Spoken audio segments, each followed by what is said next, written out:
once I learned about aversives, I was like, oh, what are they? Okay, the prong collars, slip leads, anti-bark devices.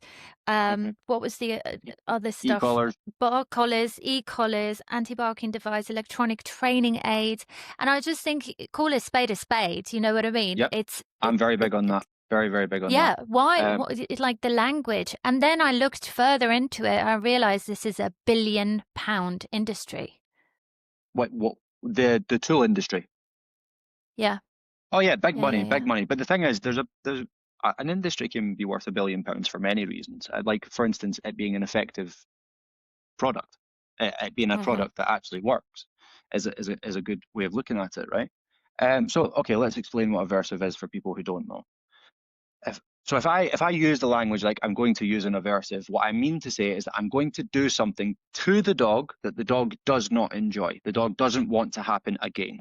Okay. Now that might be in the shape of a little pop on the lead. That might be in the shape of me actually like with one or two fingers grabbing the dog's collar and going no in his face and just sitting there with the dog until the dog regulates whatever emotion has caused the problem in the first place. That could also be considered aversive because you're denying the dog the ability to move around and escape that pressure. So that's going to be something he doesn't want to be repeated in the future. Now, where does that place into your training and why should that be a part of your training? Now again, we have to be, this is case by case. I can't say this is where you would use a punishment and this is where you don't. It doesn't really work like that. But the clinical definition of a punishment is something that reduces the frequency of a behavior. That's it. That is it. So a very easy example of this would be when you get in your car and you forget to put your seatbelt on. Bing, bing, bing, bing, bing. That's aversive. That's aversive to your nervous system. The tone of that is designed to go through you a little bit to make you Hmm. put your seatbelt on. That's aversive. That's called aversive conditioning. Now, I think we can all agree that that little sound coming on in your car, which might be me doing this on a prong collar, we can all agree that that sound in your car does not cause any emotional distress for you that lasts you your entire life Yeah, it's just because annoying because for like a few it's minutes. just annoying. And so, but then what you do when you get into your car next time is you put your seatbelt on quicker. You learn how to avoid it. And so there's no worry about that noise because you know how to switch it on and off. And so the problem that people have with aversive, or the problem that people have in understanding what an aversive is that they think I'm taking a dog's head off or really yelling at the dog or pinning the dog down. I think these are ridiculous methods. Um, like the whole domineering a dog. If I could press one button on every single pet owner that would give them something that I know about dog training, it would be the ability to be a teammate, to constantly, no matter what you do with your dog, no matter where you are, no matter what you're doing, be a teammate. And a good teammate is not going to let you mess up over and over and over again in front of him. A good teammate's going to pull you aside and go, bro, you can't do that. And when we're able to have these conversations with dogs at a very, very normal level, conversational level, 80% of the time that's enough. With most dogs, especially most pet dogs. Working dogs, there's a very different conversation to be had, and it takes a long time to understand the use of aversives in working dogs from like a fundamental place, as in Hmm. like the difference of the scale, because you're dealing with an MMA fighter as opposed to a kindergartner. You get me? And so like naturally we can't say that these dogs are trained the same ever.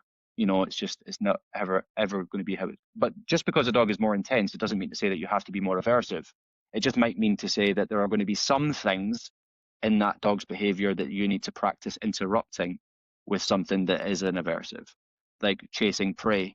There's no clinical literature whatsoever, no matter how much the force-free argument wants to say that there is absolutely no clinical literature whatsoever that suggests that you can recall high prey drive dogs away from prey without the use of an effective and well-timed aversive. Yeah, There's but none. it's also managing the environment, surely. Yes, absolutely, you're going to be managing the environment, but if I am able to give my dog off-lead freedom, that gives my dog a lot more than just a walking along line. That gives my dog the availability to discover things on his own. That gives my dog the availability to develop self-regulating behavior, to like learn how to maybe avoid this dog that's looking at him a little bit weird. If I'm on a long line or some sort of lead with the dog constantly, the dog never really gets to develop those skills.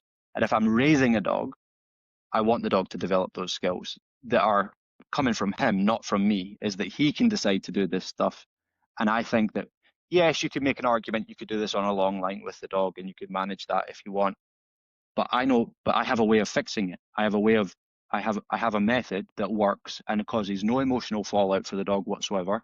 My dog believes that sheep are not to be messed with under any circumstances. He knows how to avoid that aversive.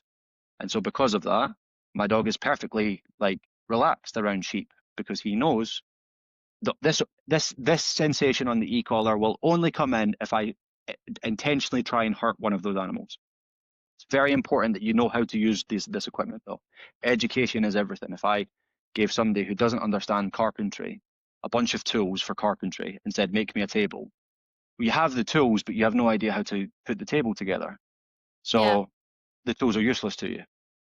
See, this is the thing, isn't it? Because, so there's two things, right? Firstly, I'd love to understand how desperate people are when they get to you, because I'm assuming, and could be wrong, and would love to hear your input, they would have tried a multitude of things before they Not hire all a the time. trainer. No? Well, before they've hired a trainer, yeah, absolutely. They've usually tried every TikTok shop, halty, harness, different thing under the sun, and they've tried this trainer and they've tried that trainer. But sometimes I'll get people who have just bought a dog, they like my social media, and they message me. That's also just something that I don't always get really, really difficult cases now, which is, to be honest, quite nice. Like it's So a preemptively. Yeah, sometimes. Preemptive is always the best kind of client. Or what you call proactive is always better than reactive. You know. I've met a couple of people who have had small little, animals who were barking incessantly, and they were growing up in an environment where, flat living, for example, so that potentially causes problems with neighbors. And what they chose to do was invest in these anti-bark devices. And what I found really interesting from that conversation is that they didn't know how to use them, but they still used them because they looked for a quick fix, a quick solution. And then secondly, what I found even more interesting is there was this perceived idea that the more you spend on it, the more effective it's going to be. So actually, these devices can be quite expensive. Absolutely. Absolutely. It's just bizarre to me.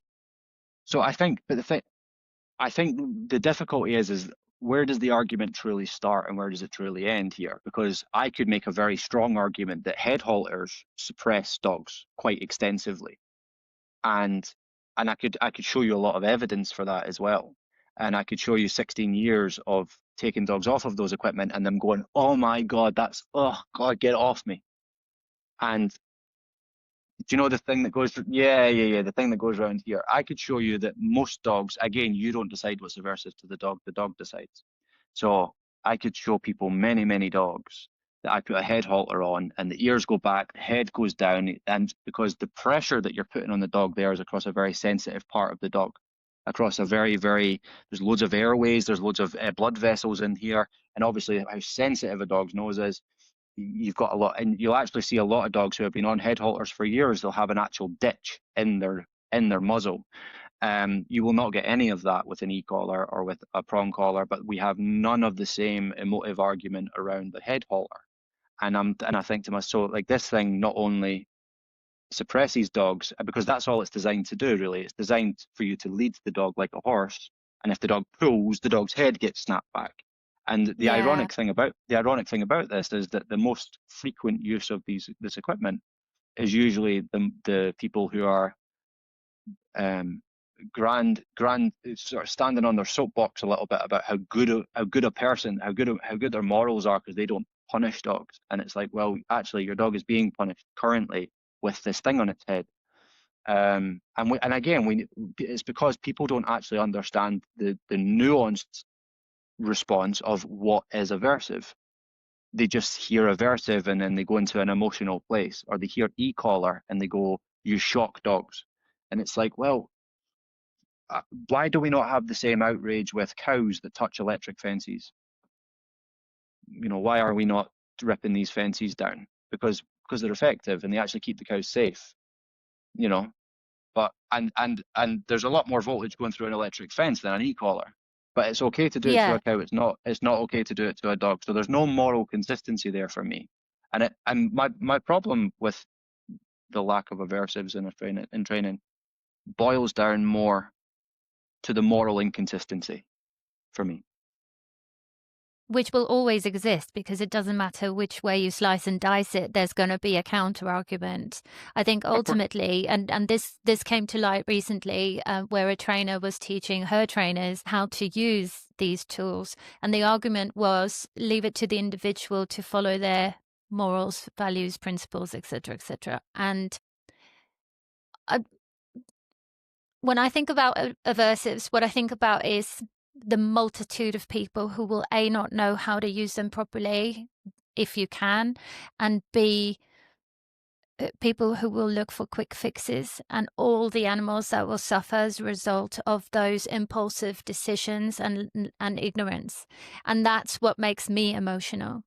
You know, I think it's very different if you dedicate your life to it and you dedicate 24 hours a day and you train your dogs and you spend your time with them and you know what is too much and you stay within a healthy boundary, exactly that level of stress, that micro stress that we spoke about at the very beginning. But I personally wouldn't say that I would trust the majority of people to know how to do that. And I think that's probably the fairest argument against these tools that I can probably truly combat with. But if I was going to combat with that point, I think we get very quickly into like almost utilitarian ideas around who should own what and why. Now, the question is, if we're going to regulate the use of these tools, let's say to professionals, let's just say we could press a button and do that. Well, who watches the watcher is the issue. Now, there's a million and one ways that we can use these tools. But all I'm saying, and I'm not even necessarily saying that everyone needs these tools or everyone should have them. I'm just simply saying that there is a place for them in dog training, and we have to be able to have a conversation about it. In fact, I think the last e-collar that I used on a client's dog was a Rottweiler that I worked for 6 months previous before I put the dog onto an e-collar.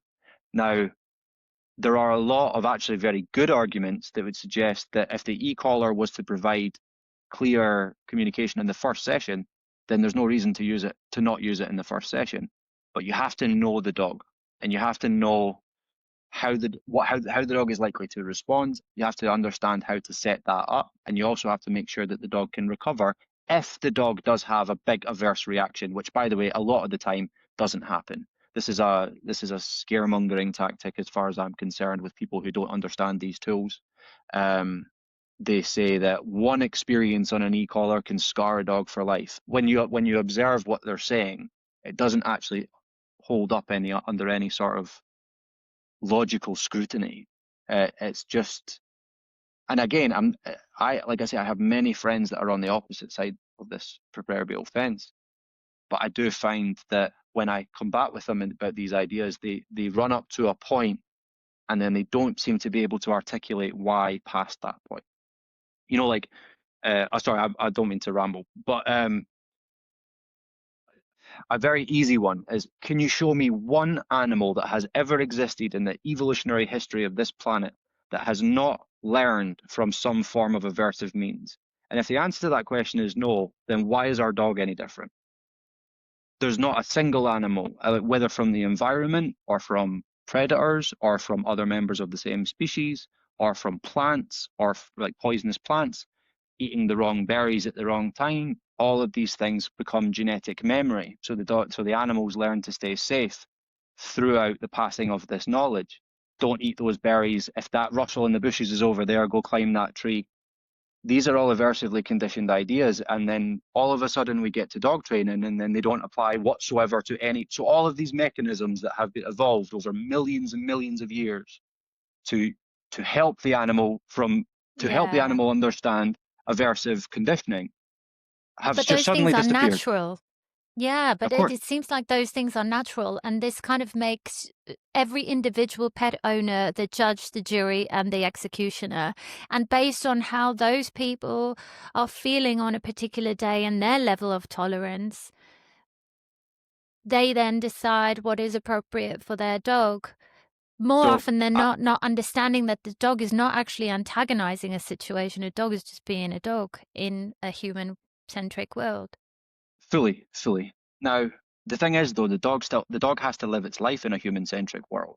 And so if we're going to use the adage of the dog is living in a world that isn't really that conducive with it, but like we can show you ways, or that we can show the dog ways of existing better in that world and existing in a more conducive manner to keeping it safe, to keeping it accountable, to keeping it happy, to keeping it alive. You know, um, if I have a method that can explain this to the dog, and maybe it involves aversives at some points or another. Now, again, what I want to say is I would say 80 to 90% of what I do with the average dog is positive reinforcement. It's relationship building stuff. But in order to have a good relationship with anyone, not just a dog, like with your partner, with your business associate, whatever, you have to understand that there are boundaries that are at play. And if you push that boundary, there might be a consequence. And that's not uncommon in human psychology. And it's actually very well accepted that if you lay a boundary and somebody pushes it, that there is usually an overt reaction, an aversive reaction, shall we say. But with dogs, we're not allowed to say that. And I think that that's very odd. I think that that's very strange. And it makes me wonder what motivates these people, because it certainly isn't the truth. And I think that I might catch a lot of heat for this, but I'm sort of used to that. I'm very big on speaking my mind to the best that I can, anyway. Well, it's welcome. It's really welcome. I think ultimately you've got to stay true to yourself. A part of me would like to believe that, because most people believe that what they're doing is right, right? They believe that we all believe we have the best intentions, and I think my pain comes from knowing there's so much I don't know, and knowing there are so many things that so many other You're people also already don't you're know. but you're already in such a better position than 99% of the populace. If you're aware of what Yeah, you but don't if you're aware of what you don't know, you're further ahead. You're always further ahead. You know, like I've been in this game 16 years and I still get humbled fairly regularly. yeah, You know, and but that's it's very important for painful. people to hear. Yes, and it's Yeah. painful. You know, like I'm going in November, I'm going down to do a full week of being the guy in the bite suit. A decoy course held by somebody I massively respect in the industry. And that's going to be very intimidating for me. I'm going to be in a room with 20 other men that are much, much better at this than I am. And it's important for me to come out of that comfort zone, just like I'm asking my dogs to do. You know, like if I'm asking my dogs to be confident and forward and whatever else, then I obviously want to be part of that um, as well. I want to constantly develop what I understand, and I've often found that decoys, the guys in the bite suits, are some of the most knowledgeable people you will ever meet on reading dogs. As far as their ability to understand what is going on inside the head of a dog, you're going to struggle finding people who can read a dog better than the best decoys in this country. Yeah. It seems to be, I don't want to make this a gender thing, but like it seems to be a very masculine thing. Yeah, Like the kind of yeah. subculture of dog training and then dog competitions and things like that. The man versus beast thing. You see it in fishing, you see it in a whole host of different sports. Why do you think that is? Because also what the irony of that is the use of tools.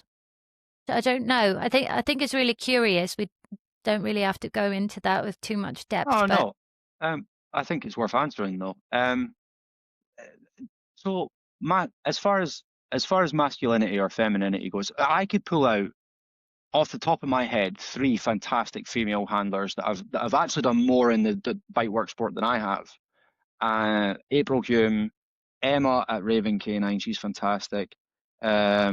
And there's Phoenix Canine as well. She'll have to forgive me, I can't remember her name right now, but Phoenix Canine. These are three fantastic, balanced female handlers that are fantastic personalities in the game of dogs and also great representatives for the balanced method, because you can see just how impressive their dogs are. And I don't mean impressive just in what they can do, but in also how they do it. This is what people often miss, and there are some people that might even say your dog's keeping its head up in the heel because it's scared it's going to get zapped on a collar, which is a ridiculous thing to say. Because if you think that I can heel this dog with no e-collar on a trial field for 750 paces, and that dog's head is not going to drop once when it doesn't have an e-collar on, you're being silly. The head is kept up with value, with drive, with enthusiasm, and it shows a lack of understanding when people see an e-collar and they assume things, you know. But to answer your question properly about the masculinity side of things, I think if we're going to be just completely common sense, let's just look at it, I call a spade a spade. It's more of a masculine thing to do. It's a more of a masculine pastime to do, in my opinion. Firing a large 30 to 40 kilo dog at another human being is typically something men are going to be doing, because, you know, men are stupid. It's something that we're going to be doing more often than a woman's going to do. Now, that doesn't mean to say, obviously, there's no women. I just pulled 3 examples out. Yeah, but no, there are. It's just majority, isn't it? Absolutely. Well, even now, I think if you look at particularly the pet dog scene, if we come away from the working world, but the pet dog scene, because I'm part of the pet dog scene as well, but a lot of the balanced community in the pet dog scene, a lot of the mentors or mentees, sorry, that I've had come through my door have all been women, you know, and I've helped them as much as I can with their career. I've obviously imparted some of my wisdom, hopefully, and I actually see more women now. I do think that you have a point with the sort of balanced community having a masculine edge to it, I would say. And there is definitely ego involved in both sides of the industry. I've been a part of that problem at some point or another, I imagine. Hey, 10 out of 10 for self-awareness. No, listen, it's something I battled with for a very long time, so I'm very aware of it. But yeah, I just think people need to put their egos to the side to the best that they can. I know a lot of people don't understand their ego, but they put it to the side the best they can, and just talk about dogs, and just talk, like, go train your dog. Like, show me your dog. I don't care about your method. Show me your dog, and then after that, you can tell me how you done it. Because ultimately, we could sit and debate online I could sit and debate online with, for instance, a force-free trainer or a positive-only trainer, and I could go back and forth with this person, but ultimately, if I pull my dog out, it looks like a dog trainer's dog. Often, I don't see much coming from force-free trainers' dogs because they don't have very high standards for them. And I think that that's odd. I really, truly think that that is odd. Your whole life, your career, your lifestyle is centered around dogs, and you want to limit your dog to sort of being a bit of like a slower-paced dog. Now, I'm not saying every force-free dog is like that. A lot of force-free guys love their agility, and they're great at agility as well because you're using a lot of intrinsic reinforcement from the agility course. But the average, let's just say the average, the 5 out of 10 force-free dog trainers, and by the way, there's many 5 out of 10 balanced dog trainers as well. When they pull a dog out, it doesn't look like a dog trainer's dog. And maybe that's judgmental for me. Maybe that's judgmental for me to say. But I think a dog trainer, if I'm going to charge you to come and get advice off me on how to train your family member, I should be able to pull a dog out that makes you go, quite clearly, this person knows a bit more about this than I do. And it should be obvious. It shouldn't be something that you're questioning at any point. It should be like, wow, I've either never seen a dog do that, or the way that that dog is looking at that handler is something that I'm really, really, like, if you see something in the relationship of the handler and the dog, great. But I invite you to watch how many of these dogs are simply being brought out of a van and sniffing the floor. It's more often than they'd maybe care to admit. Okay. So from your perspective, what makes a good trainer? What makes an exceptional trainer? What makes an exceptional trainer is a different question. Yeah, because if you've got high standards for your dog, I'm sure you've got them for yourself. Yes, absolutely I do. Absolutely I do. I wanna compete on the world stage at some point. Whether or not that's going to happen, whether or not I'm good enough to do that is another matter altogether, but we shall see. Time will tell. What makes a great, I'll answer both of them. What makes a good trainer? A good trainer is the willingness to be wrong and the willingness to learn. Assume that you're wrong. that's a good way of looking at dog training. And I think that the reason that people say, oh God, Jack, you can really articulate your points, is because I've sat and I've battled and debated myself over these things. And I've made sure that the conclusion that I come to is something that resonates. It's something that I go like, this isn't just what I think, it's what I believe. And I can back that belief up with this, this, and this, and this, and this, and this evidence that I can stack up and hand to you. So I think that that's the first one. That's a good trainer. That's how you're going to differentiate the egomaniacs in the game and the people who are going to listen to you about your dog's problems. Exceptional trainers, these are very unique people. For instance, I've been in the game like a long time, 15 years or whatever it is, 16 years. And I know a gentleman called Jace, and he is one of the most talented dog handlers I've ever met in my life. And he started training dogs like maybe 3-4 years ago. And he just has this way, this movement style, the style of how he does obedience, the style of how he puts everything together for the dog, the style of how he does bite work is all really natural to him. And he's obviously spent a lot of time and money and effort developing it. That's not to take anything away, but he's naturally a gifted handler. He's naturally very gifted. I had to get smashed up a few times to get some messages through to my body, whereas Jace seems to have picked up very, very fluidly. But I think an exceptional trainer is usually somebody with a little bit of a gift, but also somebody that works harder than everyone else. Is the first person to show up and the last person to leave. That's an exceptional trainer. What does that giftedness look like to the untrained eye? Because this is the thing, I think what happens often is people looking for trainers end up going with people that they like. Yes. As opposed to knowing what to look for. Correct. What it looks like anything that you see the dog do with the handler should look like it's painted, flowing from one thing to the next. There should be no clunk. Oh, it's not that there should be no clunkiness. There is always going to be clunkiness. Your dog is not a robot. But there's an element of ease with everything that the dog is doing with the handler. There's an element of excitement and motivation from the dog as well, that you can see the dog is alert, committed to the activity, has given its heart, body, soul into this activity. And on top of that, every time the handler might come near the dog, that the dog is focused on task. The dog is not maybe leaning away from him or pulling back or showing a lot of like stress signals. Jace has I'm using Jace as an example, but like a personal hero of mine in the industry is Ivan Balabanov, who's a 3-time world champion. And I think he is truly an exceptional mind in the game of dogs. I don't just think he's a good trainer or an exceptional trainer. I think the way he thinks about dog training is unique and in a really complicated way. It's really simple. Do you know, slightly off topic, I'm so sorry. I was just thinking about the competitions. I was listening to you. It just dawned on me that we're running out of time. And I was like, no, that's fine. Oh my gosh, I really want to ask about this. The IGP competitions, is that just for trainers or can anyone take part in those?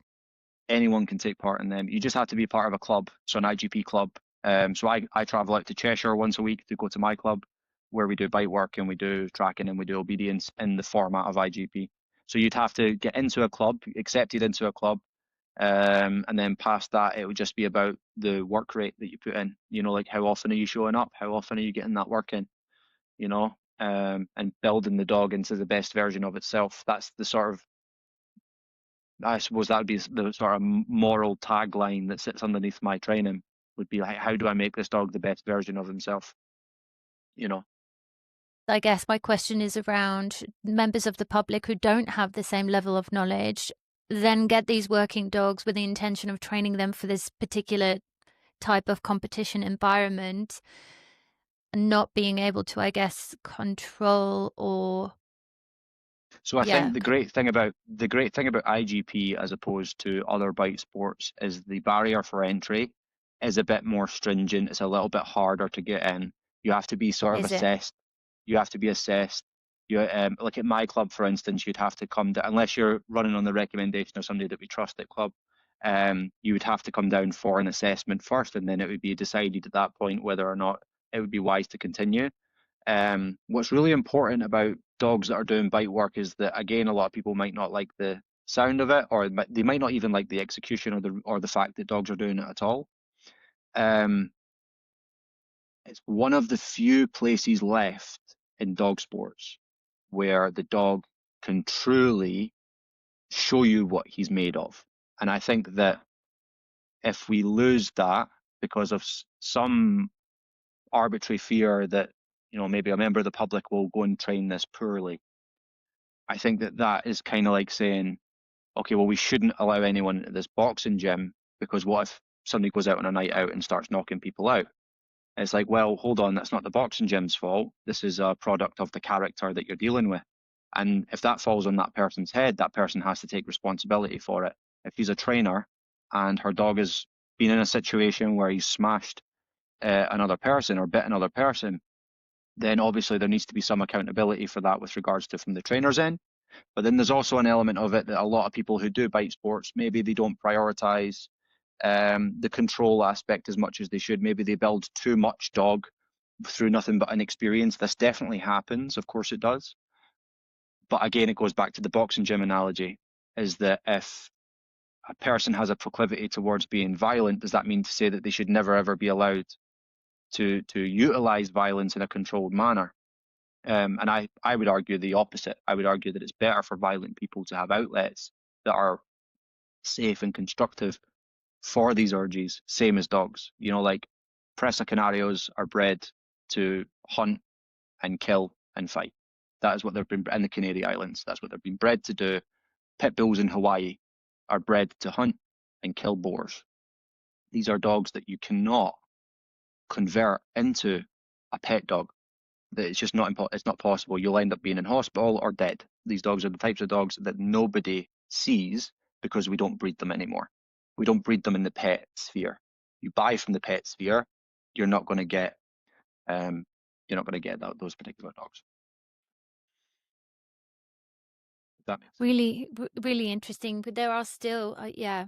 I mean, it's just such a can of worms. I honestly feel it like really we've is. not It even really is. scratched the surface on this because I have, like all these, what's it called? Yeah, Neural side pathways. roads. It's like one's Yeah. firing here and the other one's firing. It's like, don't forget that one. Go back. Absolutely. This No, is I've got time, so I've fascinating. got time. Yeah, no, it's something that I'm very passionate about, and it's something I've spent a long time educating myself in. And an opportunity to talk about it to somebody who's eager to listen is always something that I'm interested in. Oh, I'm so glad. I'm so glad. I mean, yeah, this is the thing. I think going into a conversation, I already know how I feel about certain things and I know my stance on certain things. I know where my values lie. But I also acknowledge and admit that that is within my limited experience. I don't have exposure to the amount of dogs that you do. And I know that it's really hard, even hearing the word predator, because I was on a different trainer's website today and I was like So that I feels think really harsh. I think the reason that I use that word is to bring people back to the biology of their dog. It's not to make people have this image of this snarling predator. It's to recognize that there are mechanisms inside of this dog that are hardwired into this animal that are predatory in nature. The reason that horses don't chase things and they run away from things is because they're prey animals. The reason dogs chase things and not run away from things, if they're going to chase after prey animal and so on, is because they're predators. So they've evolved from predators. They're domesticated predator would be the best categorization of what a dog is. And we have to respect these mechanisms, particularly in breeds where those mechanisms are a little closer to the surface. If that Makes sense. sense. Yeah, no, it does make sense. What do you think we could learn from dogs?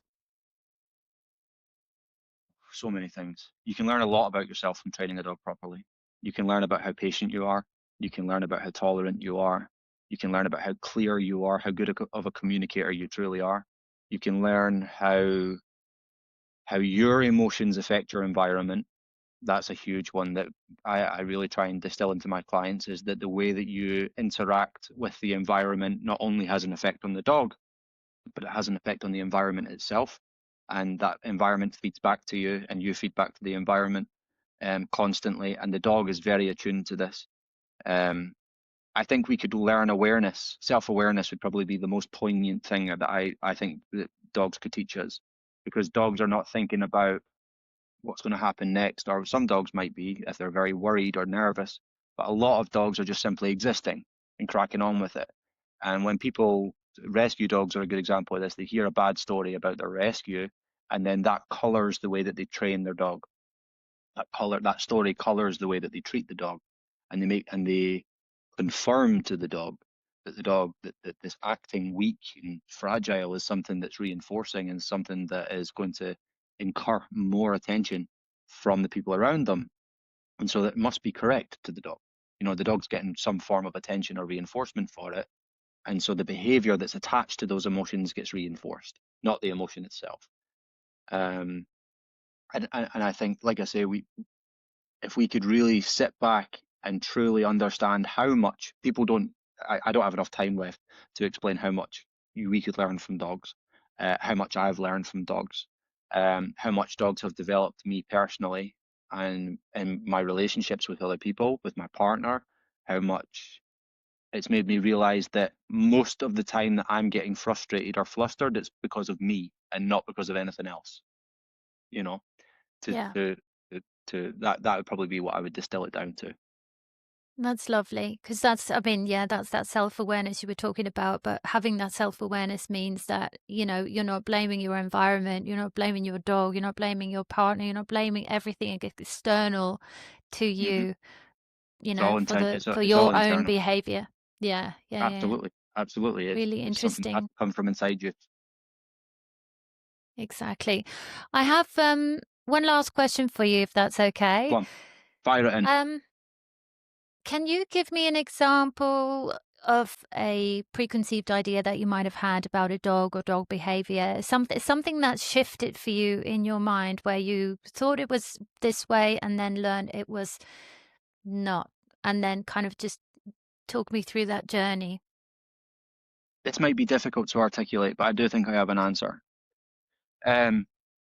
So there was a phase of my training where everything was what I would call very systematic with the way that I train dogs. So it would be, if the dog done X, then I would respond with Y.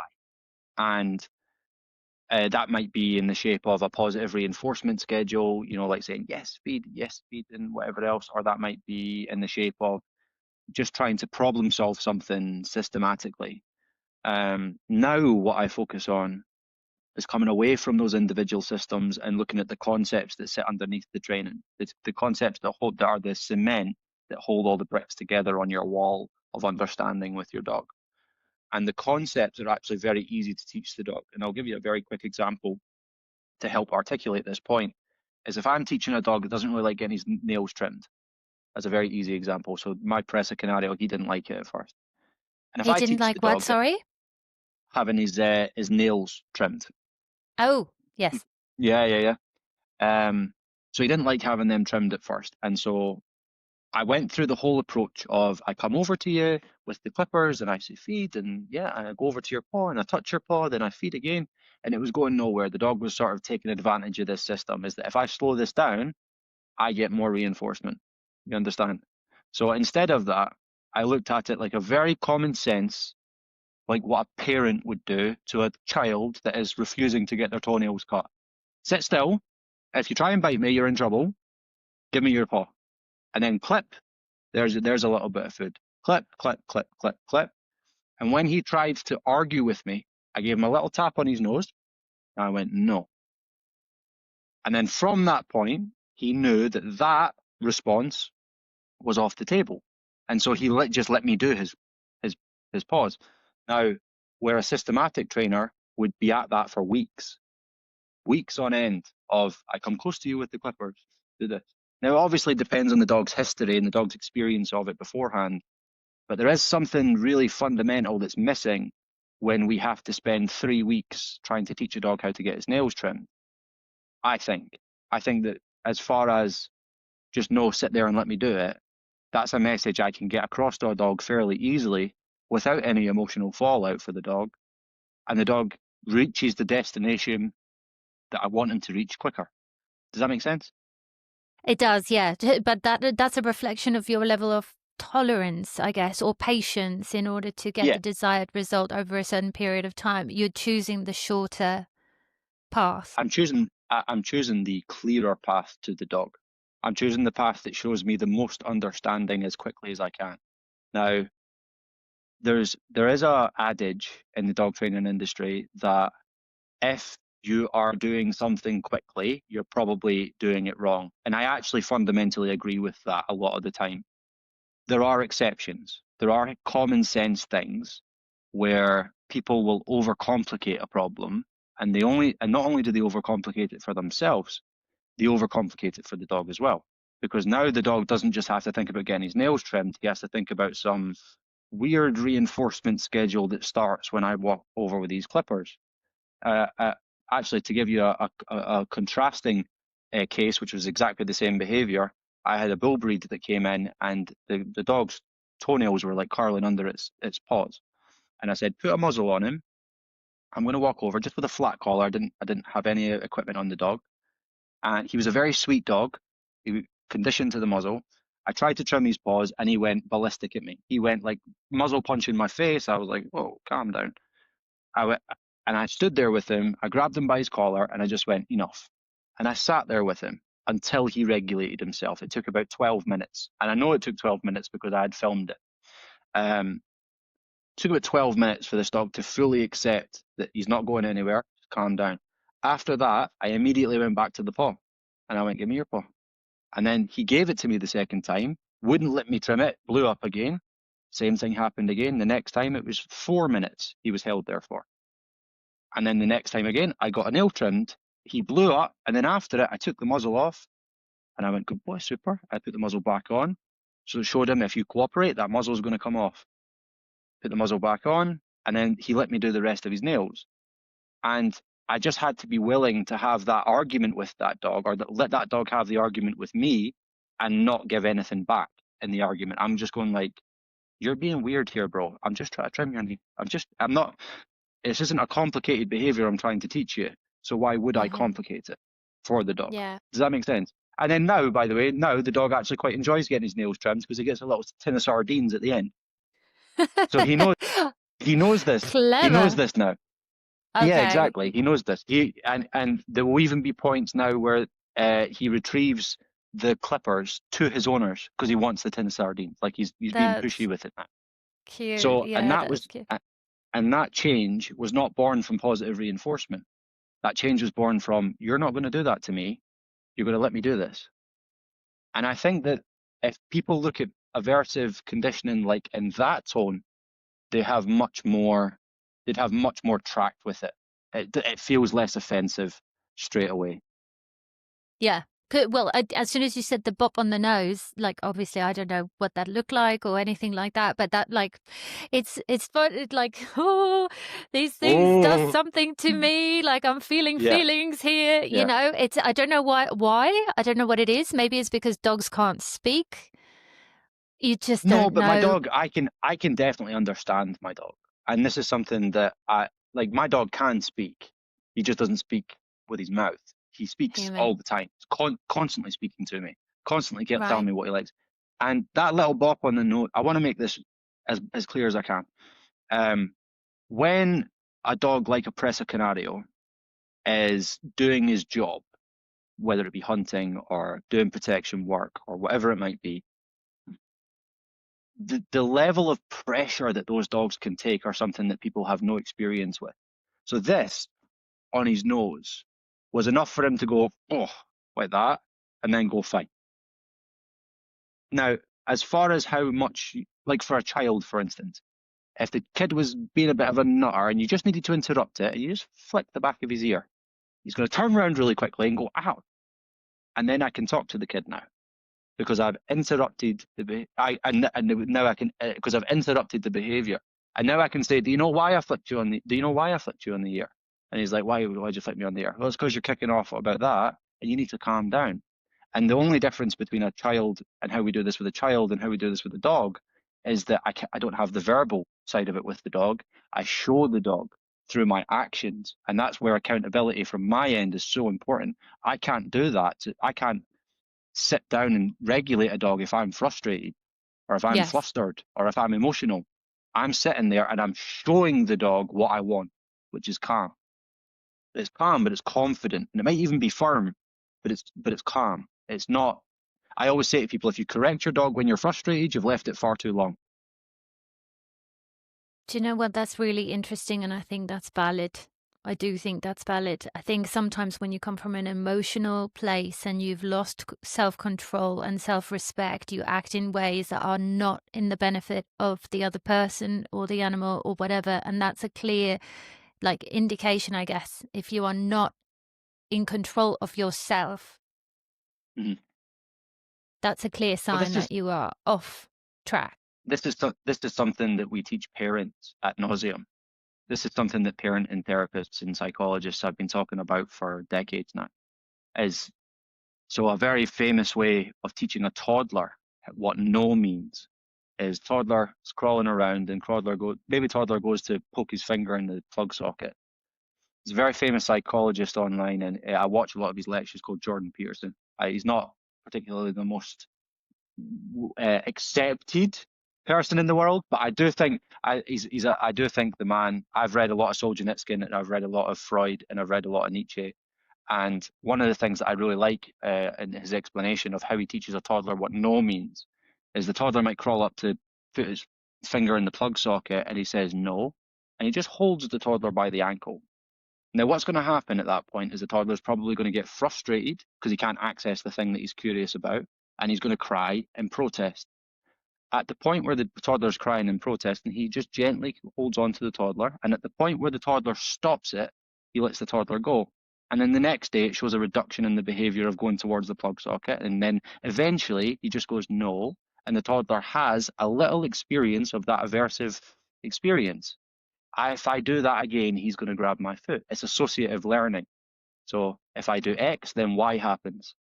Yeah. I don't think, and the only reason that is contentious in today's day and age is because people don't know how to have conversations unemotionally anymore, and particularly about their dogs, particularly about things that they love.